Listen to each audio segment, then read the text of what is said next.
Hi, I am Kendra, 28 years old. I stood quietly by the glass office window in Austin, my cold gaze fixed firmly on the parking lot below. Beside a brand new luxury sports car, my mother and my sister were chatting with triumphant, arrogant smiles. Through the slightly open window, I heard my sister's sharp, mocking tone clearly. She smirked and boasted to my mother.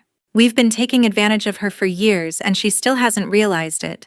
She really is such a fool." My mother, standing right there, didn't stop her at all.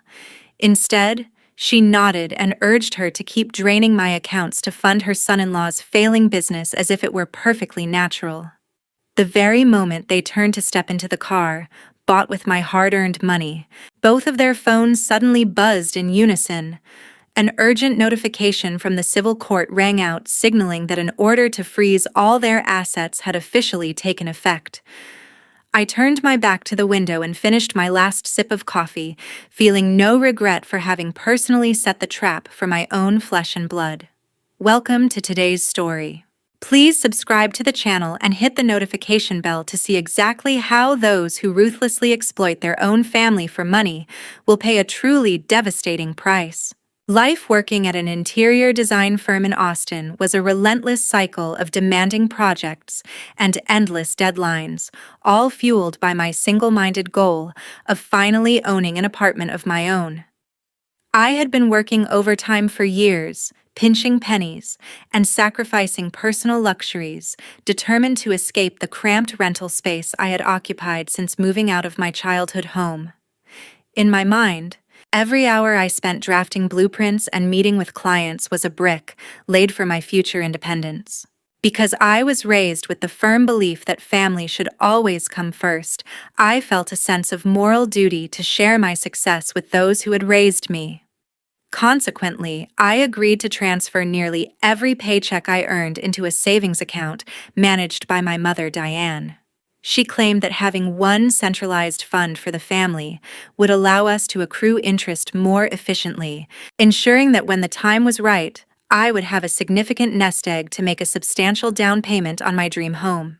Mom constantly reinforced this narrative, using her position as a parent to weave a web of emotional manipulation. She would often frame her management of my money as an act of maternal protection, shielding me from the impulsive spending habits she claimed I suffered from. Her voice, filled with rehearsed concern, made it impossible for me to harbor any suspicion regarding the monthly fluctuations in our joint account. I viewed her oversight as a safety net rather than a leash, never once questioning why the balance seemed to remain stagnant despite my consistent contributions. While I maintained a lifestyle of extreme frugality, living on the bare minimum and wearing the same clothes for years, my sister Brenda moved in the opposite direction. She lived a life of flamboyant excess, consistently parading her latest designer handbags and jewelry around family gatherings. She took every opportunity to brag about the apparent success of her husband, Caleb, portraying him as a visionary entrepreneur whose business was on the verge of massive expansion. In reality, Caleb's business was a sinking ship riddled with debt and mismanagement. He was an incredibly vain man who prioritized his public image above all else, often replacing his vehicles with newer models to project an aura of wealth he did not possess. I later realized that the funds fueling his expensive charades and Brenda's lavish lifestyle were being siphoned directly from the sweat and blood of my own labor. My best friend Chloe was the first person to voice what I refused to acknowledge. We were sitting at a small, quiet cafe downtown when she looked at me with genuine concern. "I've noticed you've been handing over almost your entire paycheck to your mother lately," Chloe said, setting her coffee down. "Are you absolutely certain about where that money is going and who has access to it?" I simply brushed off her warning, feeling a surge of loyalty to my family. "Mom is just keeping it safe for me, Chloe. Once I'm ready to buy my place, she's promised to return every cent I've saved." I genuinely believed that blood ties were an impenetrable shield against betrayal. I saw my financial contributions as a testament to my devotion. blissfully unaware that my trust was being treated as a bottomless well for those who saw me only as a means to an end. Last Wednesday morning, I arrived at the bank with my head held high, clutching a folder filled with the necessary documentation to finally make the down payment on my first home. The teller took my ID and tapped away at the keyboard for several minutes. Her expression shifted from professional courtesy to a look of mild concern as she looked back at me. She informed me that my transaction could not be processed due to insufficient funds in my savings account. My heart stopped. I knew exactly how much I had contributed over the past 6 years, and it should have been more than enough to cover the required amount. I felt a sudden sharp coldness in the pit of my stomach as I requested a full transaction history. The teller handed me a thick stack of printouts. As I scanned the pages, my vision blurred. Page after page, I saw a consistent pattern of electronic transfers, all made monthly, draining the account down to virtually zero. Each transfer had been authorized by a digital signature tied to my mother's user profile. The realization hit me with the force of a physical blow. Every cent I had worked for, every late night at the firm, and every personal sacrifice had been systematically funneled away by Mom. My hands trembled violently as I stepped into a corner of the lobby. I pulled out my phone and dialed Mom's number, desperate for an explanation, praying that this was just some horrific administrative error. "Mom, why is my home buying savings account empty? What are all these unauthorized transfers?" I asked, struggling to keep my voice steady. Mom hesitated for a brief second before her tone hardened into dismissive annoyance. "Oh, I just moved that money into a long-term investment fund recently. It will be locked away for a few years, so stop making such a scene about it." Her blatant, cold-blooded lie stripped away the last layer of my naivety. The sheer audacity of her deceit, coupled with the absolute lack of remorse in her voice, shattered the image of the loving parent I had held onto for my entire life. Any remaining illusions about the sanctity of our family bond evaporated instantly. I realized that this wasn't a mistake. It was a premeditated act of financial exploitation. I hung up the phone without saying another word. My grief was quickly replaced by a chilling, razor-sharp focus. I didn't want to scream, and I didn't want to confront her again. Instead, I gathered every piece of evidence in that folder: the bank statements, the transaction dates, and the printouts of the unauthorized authorizations. I left the bank and drove straight to the office of Sienna, a brilliant attorney specializing in financial disputes. She had been a longtime client of my design firm, and I had always admired her fierce analytical approach to the law. I laid the stack of documents on her desk, my hands no longer shaking. I explained the situation, detailing how my mother had been siphoning my life savings under the guise of financial guardianship. Sienna listened intently, her eyes darting across the pages, noting the timeline and the digital signatures. For the first time in weeks, I felt like I was no longer a victim trapped in a web of lies. I was a claimant seeking justice. Sienna looked up at me, her expression resolute. She didn't offer empty pity. She offered a plan. She told me to go home, act as if nothing had changed, and leave the evidence in her capable hands. 3 days after that agonizing phone call, I chose to move forward with the strategic plan Sienna had meticulously laid out to ensure I held all the cards. She had analyzed the situation with clinical precision, noting that digital bank transfers between family members were notoriously difficult to prosecute as criminal theft without explicit proof of intent to defraud. She advised me to remain absolutely silent and composed, warning me not to alert them to my discovery yet. "Don't confront them hastily," Sienna said, looking me straight in the eyes during our second meeting to reinforce the strategy. "If they voluntarily admit to taking the money for personal expenses under the impression that they are untouchable, our legal case will be infinitely stronger." Following her guidance, I reached out to Brenda and Mom, inviting them to my office during the lunch hour. I claimed that I urgently needed to discuss potential financial assistance for Caleb's business. The bait was set. They arrived promptly, sensing an opportunity to squeeze more resources out of me. Caleb accompanied them, his demeanor reeking of arrogance. He immediately adopted a condescending tone, leaning back in his chair and using his position as my brother-in-law to pressure me.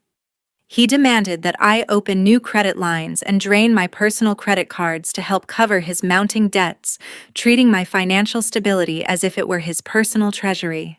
I played my part perfectly, lowering my gaze and projecting the image of a helpless, panicked younger sister who didn't know where to turn. I fed their vanity, asking questions that allowed them to boast about their clever financial management. I acted as though I was genuinely worried about Caleb's company, subtly prodding them to explain where the money had gone and why my previous savings were inaccessible. In their state of arrogance, fueled by the belief that I was still the naive girl they could easily manipulate, they lost all caution. They didn't see me as a threat. They saw me as an easy mark. Brenda grew increasingly impatient with my feigned hesitation, and in a fit of irritation slammed her hand onto my mahogany desk. "Your money is family money," Brenda shouted, her eyes narrowing with blatant greed. "Caleb's company is struggling, and I took that money to save my husband. What is wrong with you? Why are you being so difficult about it?" Mom sat beside her, nodding in agreement, her face devoid of any shame. They didn't realize that the thin, sleek device hidden beneath the desk was capturing every word of their blatant admission. I watched them in silence, my pulse steady, despite the adrenaline coursing through my veins. They were so busy reveling in their sense of control that they didn't notice the cold, calculated look I was giving them, the look of a person who had finally reclaimed her power. They left my office shortly after, their laughter echoing down the hallway as they discussed where to spend the money they were so certain they could continue to siphon. They walked out with triumphant smiles, completely oblivious to the fact that their own arrogance had just provided me with the ultimate weapon. I waited until the office door clicked shut behind them before I let out a long, shaky breath. The trap was sprung, and there was no way out for them now. Over the next 2 months, I maintained a facade of compliance, pretending to accept my apparent misfortune, while Sienna worked tirelessly in the background to map out their entire financial network. She navigated through layers of corporate filings and property records, eventually uncovering a bombshell that would change everything. Brenda had secretly used the deed to Mom's house, the very place I had grown up in, as collateral to secure a massive loan to keep Caleb's failing business afloat. The loan had quickly soured due to repeated missed payments, and the bank had recently offloaded the toxic debt to a predatory financial institution specializing in aggressive asset recovery. This development created the perfect legal loophole for me to intervene. Sienna pushed a thick file across her desk toward me, her expression serious but triumphant. "They've mortgaged the house to a debt collection entity." Sienna said, a thin smile forming on her lips. "If you purchase the rights to this debt, you will legally become their primary creditor. You will have the power to determine the fate of that house." Guided by Sienna's expertise, I leveraged my personal reputation and the small remainder of my savings to legally acquire the debt obligations for the property. I became the primary creditor, effectively holding the power to foreclose on the very roof over their heads. I was no longer a victim being bled dry. I was the one who held the keys to their future. I moved quietly, ensuring every document was signed and notarized, preparing for the moment when the power dynamics would finally shift in my favor. While I was finalizing the last legal formalities, Brenda showed up unannounced at my small rented apartment. She was intoxicated by the power she thought she held, oblivious to the fact that the walls were closing in on her. She proceeded to throw my belongings onto the front lawn, shouting for the neighbors to hear clearly, intent on humiliating me further. She blocked the doorway, her face twisted in a mask of pure spite. Brenda looked me up and down with absolute contempt, her voice dripping with venom. "From now on, you are forbidden from setting foot in Mom's house. You're nothing but a penniless loser now, so don't even think about clinging to this family anymore." I stood there in silence, watching her tirade with a calm that unnerved her. She believed she had won, that she had successfully pushed me out of their lives and stripped me of my dignity. She mocked me as a failure, a girl who had lost everything to her superior manipulation. She had no idea that the ground she was standing on, the house she was so fiercely guarding, and the lifestyle she was so desperate to protect, now belonged within my jurisdiction. I didn't argue. I didn't cry. I didn't beg for forgiveness or tell her she was wrong. I simply watched her, noting every word of her cruelty, fully aware that her arrogance was the final nail in her own coffin. As she turned and stormed off, still sneering at my supposed worthlessness, I retreated inside and closed the door. The pieces of the puzzle were all in place, and the endgame was about to begin. The transformation from the exploited daughter to the architect of their downfall was complete, and I was ready to pull the trigger. At exactly 8 o'clock on Thursday morning, Sienna officially filed all the gathered evidence and the lawsuit for financial fraud with the Austin District Court. The judge immediately accepted the case after reviewing the clear audio confession and the irrefutable chain of electronic transaction records that Sienna provided.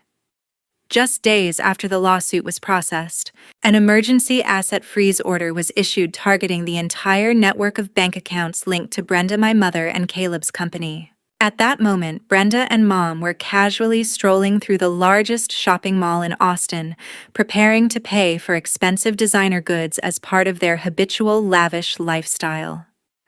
Brenda approached the register with a confident smirk, her phone ready for an Apple Pay transaction. The teller scanned the items, but the terminal chirped with a harsh denied error. Puzzled, Brenda tried again, then impatiently pulled out her premium credit card. Again, the machine rejected it. Growing visibly agitated, she fumbled through her wallet and presented a debit card, but the system flatly refused every single attempt. The cashier, looking uncomfortable, returned the black card to Brenda. "I apologize, ma'am, but both your credit and debit cards are reporting a transaction refusal error from the banking network." Brenda snatched the card back, her face reddening with fury as she shouted at the terrified clerk. "That's impossible. Your system must be glitching. Try this card again right now." The situation quickly spiraled into public humiliation. Security guards were summoned to the scene, eventually escorting them out of the store, while dozens of curious shoppers watched the spectacle.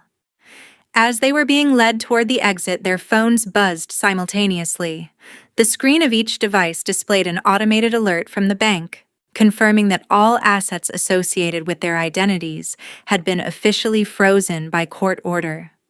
The look of utter confusion on their faces was quickly replaced by a sickening realization of their new reality.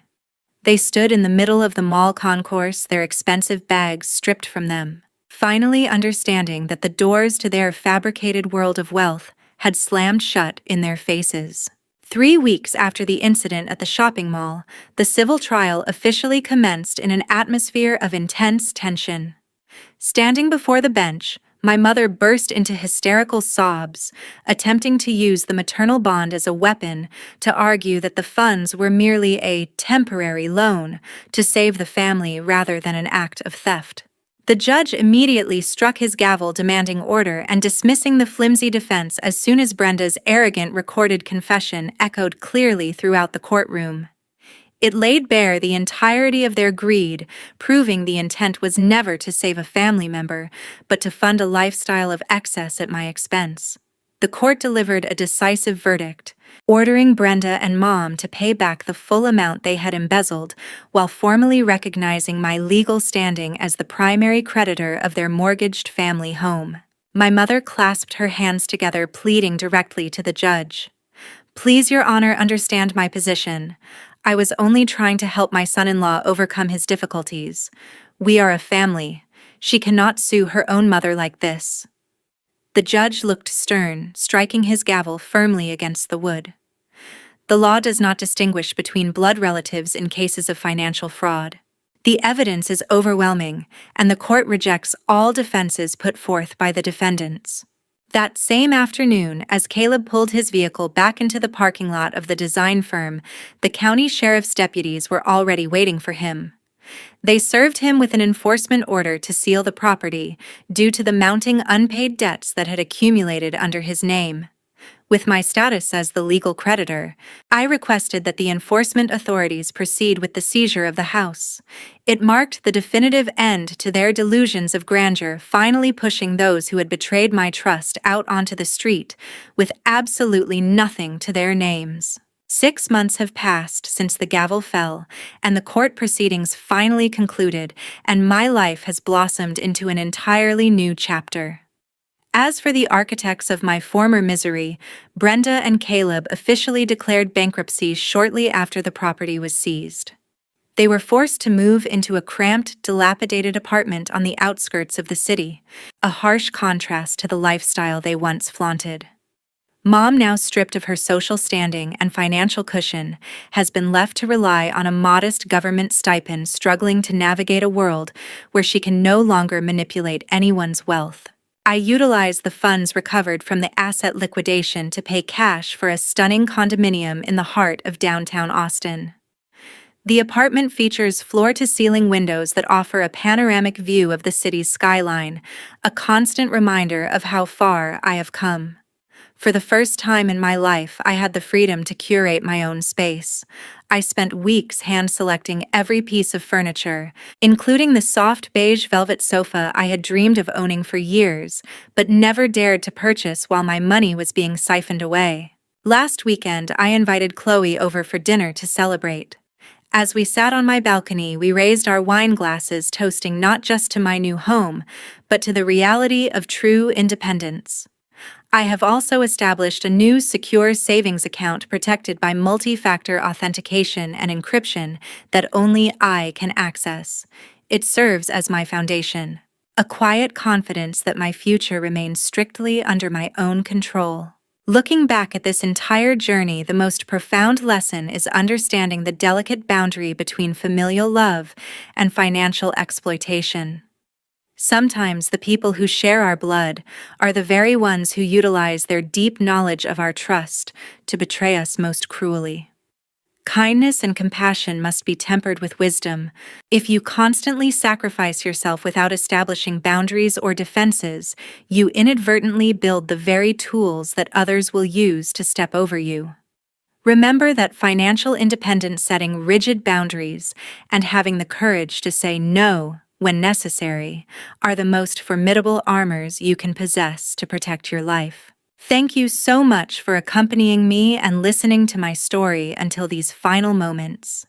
If you have ever found yourself in a situation where a relative has exploited your finances, would you choose to stand your ground and fight back, or would you remain silent and endure it? Please leave your thoughts and perspectives in the comments section below. Your support and engagement mean a great deal to me. Thank you for watching, and I will see you in the next video.